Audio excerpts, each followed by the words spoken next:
Are you tired of being overcharged and forced into paying a monthly subscription for your Mac and Windows software? Well, if you are, currently we're having a 50% off discount on all the latest Mac and Windows software, such as AutoCAD, SolidWorks, Photoshop, Microsoft Office, and much more. Our 50% off discount will be ending soon, so be sure to text us "Need Software" to 323-405-1341. That's 323-405-1341. We aim to please, so expect 24/7 technical support, the latest premium software, instant software links delivered to your email, and PayPal buyer's protection guarantee. I just appreciated that the conversation was coming up, and a lot of Black men were talking about how hard it is for them to express their emotions. And, that's kind of toxic. And sometimes it can boil over, and it'll be something simple that just makes somebody explode. And, I'm always concerned about our people, especially our mental health, because we never got any treatment after slavery. We never went to therapy as a people. They didn't pay for us to go to therapy. We didn't go to group therapy to talk about how slavery had impacted our families genetically and how we can heal that. We haven't done, we're just really waking up to realize how bad the trauma is, honestly.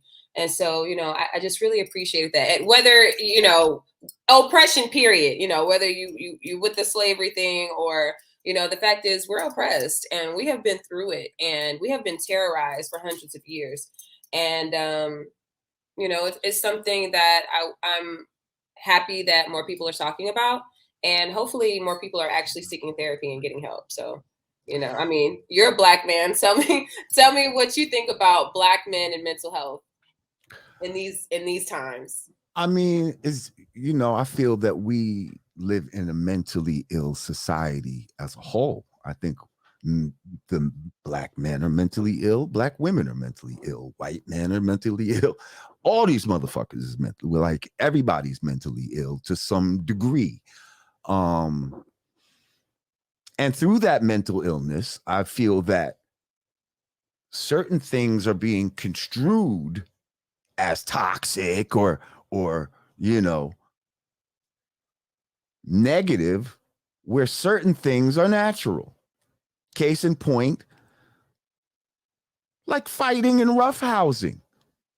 Like, that is a part of a rites of passage among males, especially coming up. This is how you figure out who the alphas are and the betas.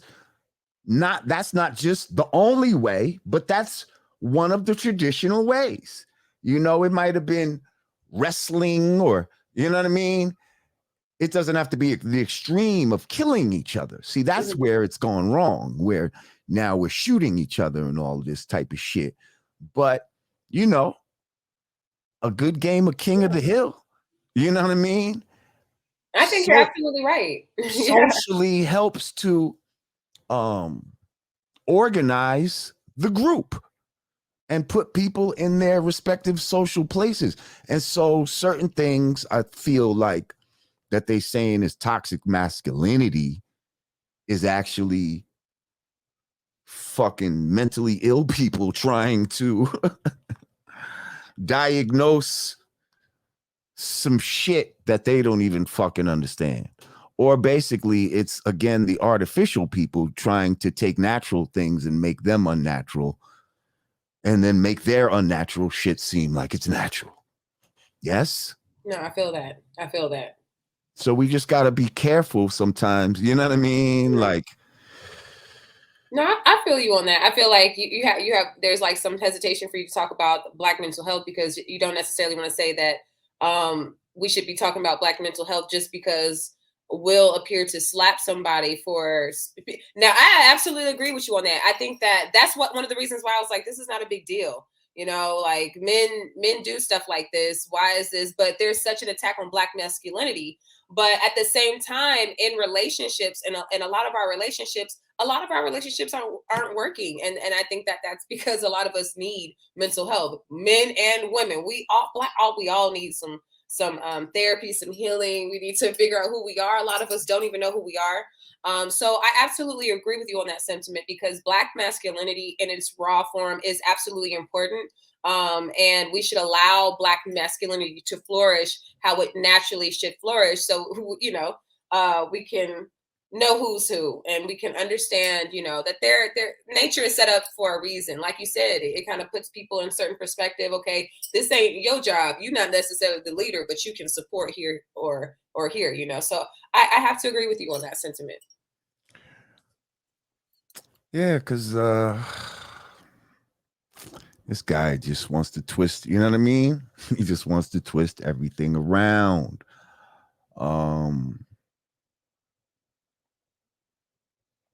Damn, what was I gonna say?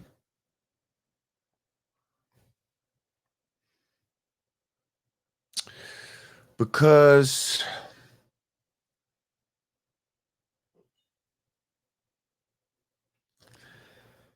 yeah, I don't know. It's just the twisting and just trying to demonize. This is what I was gonna say. The type of mental health that I'm worried about is what you were saying earlier about like riding in a car and having such anxiety when the police pull behind you.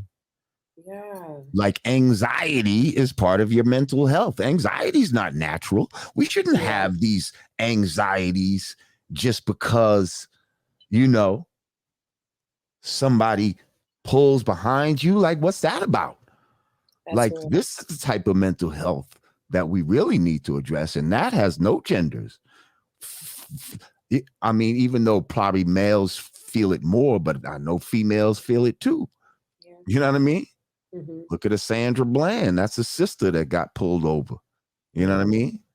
And I know for us having that frame of reference of a Sandra Bland, that gave a lot of sisters now anxiety that they might not have had necessarily prior to seeing Sandra Bland. Mm-hmm.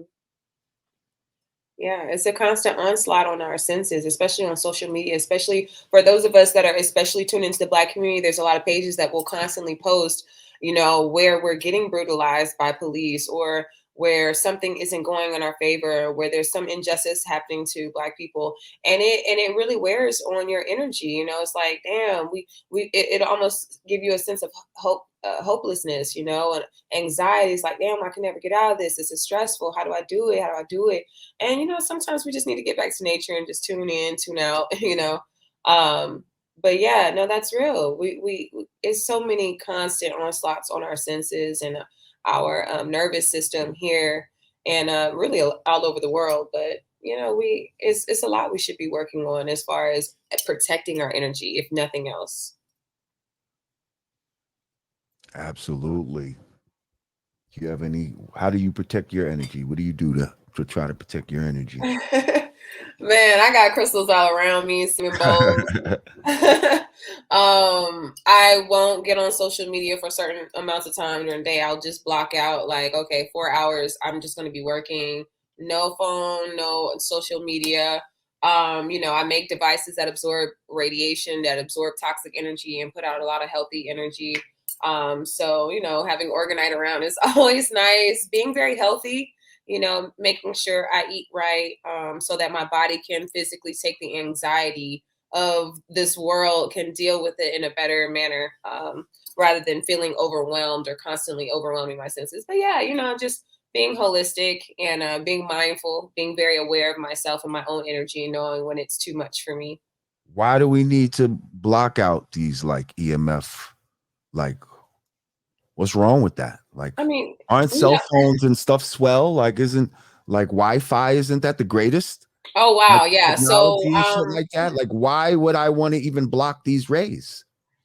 Because they're absolutely toxic. They literally cause cancer. There's no way around it. There's too many studies that came out. I remember being a little girl, I want to say fourth grade, and there was a story about cell phones causing brain cancer. And you have to understand that a lot of these stories are purposely put under the rug. You never hear of it again because these big cell phone companies pay for these things to go away. But the truth of the matter is radiation from your modems, radiation from your cell phones, your laptops is absolutely toxic to you. You're literally radiating, like nuking the cells in your body when you're holding your hand on using Wi-Fi. When someone calls you and your phone is up to your ear, there's a straight signal going through your brain. You're literally radiating your brain. And we're so used to it that we're really numb to actually feeling the energy bother us. But it absolutely is tearing up our insides on an atomic level. So it's really important that we protect ourselves from that. And Orgonite can protect you from EMF radiation. Dark stones tend to protect you, like shungite, smoky quartz, black tourmaline. That's one a lot of people know about. But, just having something around some of these technologies to observe, especially if you have children, they don't have the density in their skull to block out the radiation when you let them get on the phones. So it's so imperative that we protect our children so that they can have a chance at having the best brain function and at being as healthy as possible, even in this hectic world. Are the headphones even better? Are the earbuds better or worse? Oh my God, those, and I have gotten on people so bad, like nobody around me is going to have one without hearing my mouth. Those earbuds, throw them out, throw them away. They are sending us like the whole time you have in, if they're connected to Bluetooth, you don't even have to be listening. They're sending a signal straight to your brain. It's just constantly going through. Okay, there we go.